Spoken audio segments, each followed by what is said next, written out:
जय श्री कृष्णा। राधे राधे। आप सभी को चैत्र महीने की पाप मोचनी एकादशी की बहुत बहुत शुभकामनाएं। भगवान लक्ष्मी नारायण आप सभी की मनोकामनाएं पूरी करें। आज के इस वीडियो में हम पाप मोचनी एकादशी की व्रत कथा सुनेंगे। बोलिए विष्णु भगवान की जय हो, माता लक्ष्मी की जय हो।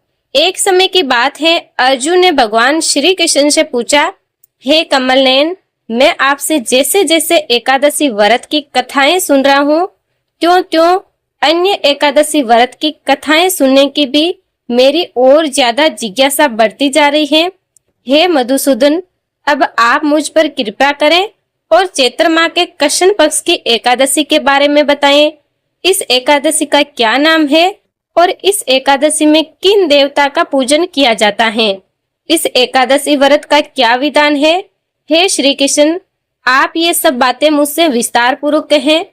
तब भगवान श्री कृष्ण ने कहा, हे अर्जुन, एक बार यही प्रश्न पृथ्वीपति मंदाता ने लोमस ऋषि से किया था। जो कुछ लोमस ऋषि ने राजा मानदाता से कहा, वही मैं तुमसे कहता हूँ। राजा मानदाता ने धर्म के रहस्यों के ज्ञाता महर्षि लोमस से पूछा, हे ऋषिवर, मनुष्य के पापों का मोचन किस प्रकार हो सकता है? मुझ पर कृपा करें और ऐसा कोई सरल उपाय बताइए जिसे सहज ही पापों से छुटकारा मिल जाए। महर्षि लोमस ने कहा, हे राजन, चैत्र माह के कृष्ण पक्ष की एकादशी को पाप मोचनी एकादशी कहते हैं। इस एकादशी का व्रत करने से मनुष्य के सभी पाप नष्ट हो जाते हैं। मैं तुमसे इस एकादशी की कथा सुनाता हूँ, ध्यान से सुनो। प्राचीन समय में चैत्ररथ नाम का एक वन था।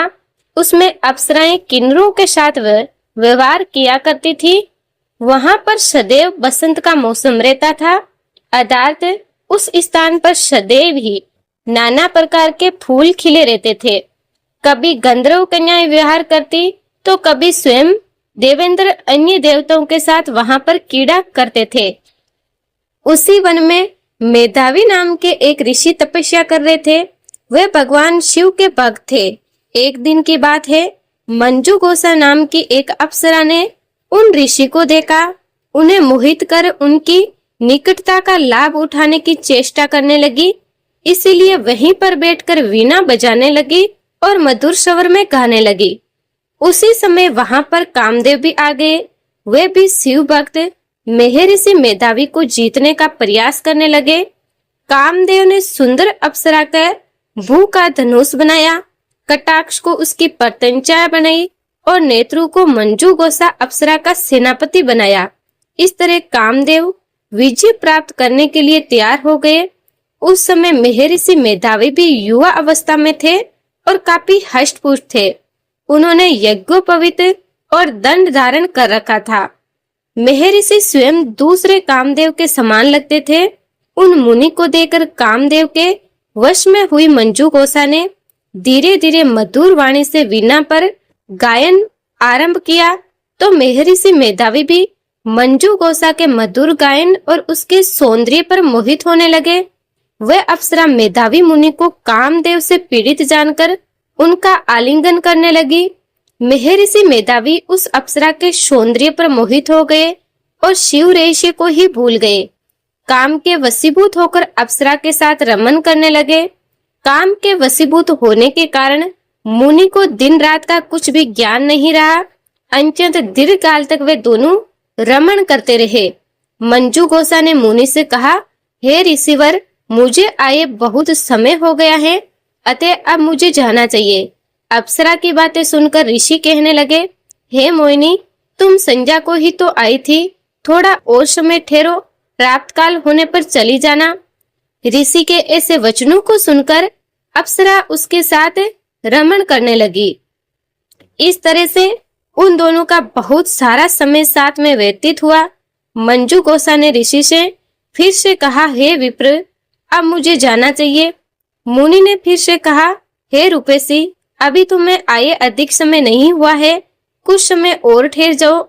मुनि की बातें सुनकर अप्सरा कहने लगी, हे ऋषिवर, आपकी रात्रि तो बहुत लंबी है, आप स्वयं ही विचार करें।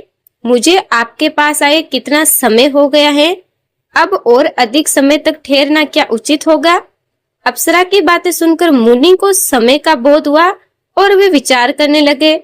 जब उन्हें समय का ज्ञान हुआ कि उन्हें रमण करते 57 वर्ष बीत गए हैं, तो वे उस अप्सरा को काल का रूप समझने लगे।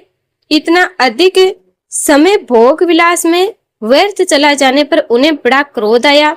वह भयंकर क्रोध में जलते हुए उसे तप का नाश करने वाली अप्सरा की ओर परकुटी तान कर देखने लगे। क्रोध के कारण उनके होठ कांपने लगे और इंद्रियां अनियंत्रित होने लगी। क्रोध से थरथराते स्वर में मुनि ने अप्सरा से कहा, मेरे तप को नष्ट करने वाली दुष्टा तू महापापिनी और दुराचारिणी है। तुझ पर धिक्कार है, तक्षणी है तू। मेरे श्राप से पिशाचिनी हो जा। मुनि के क्रोध युक्त श्राप से वे अप्सरा पिशाचिनी बन गई और ये देखकर व्यथित होकर बोली, हे ऋषिवर, मुझ पर क्रोध त्याग दे और प्रसन्न होए और कृपा करें। बताइए इस श्राप का निवारण किस प्रकार होगा? विद्वानों ने कहा है कि साधुओं की संगत उत्तम फल देने वाली है और आपके साथ तो मैंने बहुत समय बिताया है, अतः आप मुझ पर प्रसन्न हो जाइए, अन्यथा लोग कहेंगे एक पुण्य आत्मा के साथ रहने पर भी मंजू गोसा को पिशाचिनी होना पड़ा। मंजू गोसा की बात सुनकर मुनि को अपने क्रोध पर बहुत गलानी हुई और साथ ही अपनी अपकीर्ति का भय भी हुआ। अतः पिशाचिनी बनी मंजू गोसा ने मुनि से कहा, तूने मेरा बहुत बड़ा बुरा किया है, फिर भी मैं तुझे इस श्राप से मुक्ति का उपाय बताता हूँ। चैत्र मास के कृष्ण पक्ष की जो एकादशी है, उस एकादशी का नाम पाप मोचिनी है।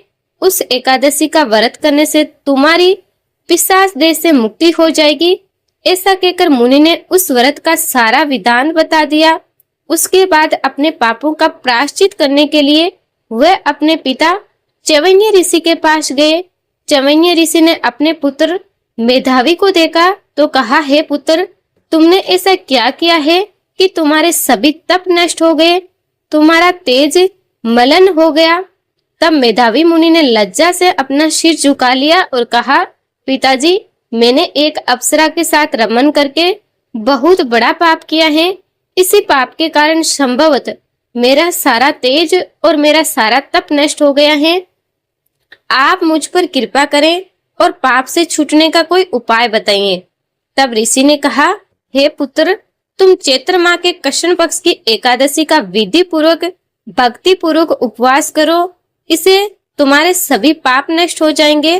अपने पिता के वचनों को सुनकर मेधावी मुनि ने पाप मोचनी एकादशी का विधि पूर्वक व्रत किया और उस व्रत के प्रभाव से उनके सभी पाप नष्ट हो गए। मंजू गोसा अप्सरा भी पाप मोचनी एकादशी का उपवास किया और पिशाचनी देह से छूट गई। उन्हें अपना सुंदर रूप धारण कर स्वर्ग में चली गई। लोमस ऋषि कहते हैं, हे राजन, इस एकादशी व्रत के प्रभाव से सभी पाप नष्ट हो जाते हैं। इस एकादशी की कथा सुनने या पढ़ने से 1000 गोदान का फल प्राप्त होता है। इस व्रत को करने से ब्रह्म हत्या, श्रवण की चोरी, मद्यपान, अग्नि में गमन करना आदि भयंकर पाप भी नष्ट हो जाते हैं और मृत्यु के बाद स्वर्ग की प्राप्ति होती है। बोलिए श्री विष्णु भगवान की जय हो, माता लक्ष्मी की जय हो। ये थी आज की पाप मोचनी एकादशी व्रत कथा। अगर आपको ये वीडियो पसंद आया हो तो वीडियो को लाइक करें, चैनल को सब्सक्राइब करें और कमेंट बॉक्स में प्रेम से भगवान विष्णु की जय अवश्य लिखे। आप सभी पर लक्ष्मी नारायण की कृपा सदा बनी रहे। आप सभी का बहुत बहुत धन्यवाद।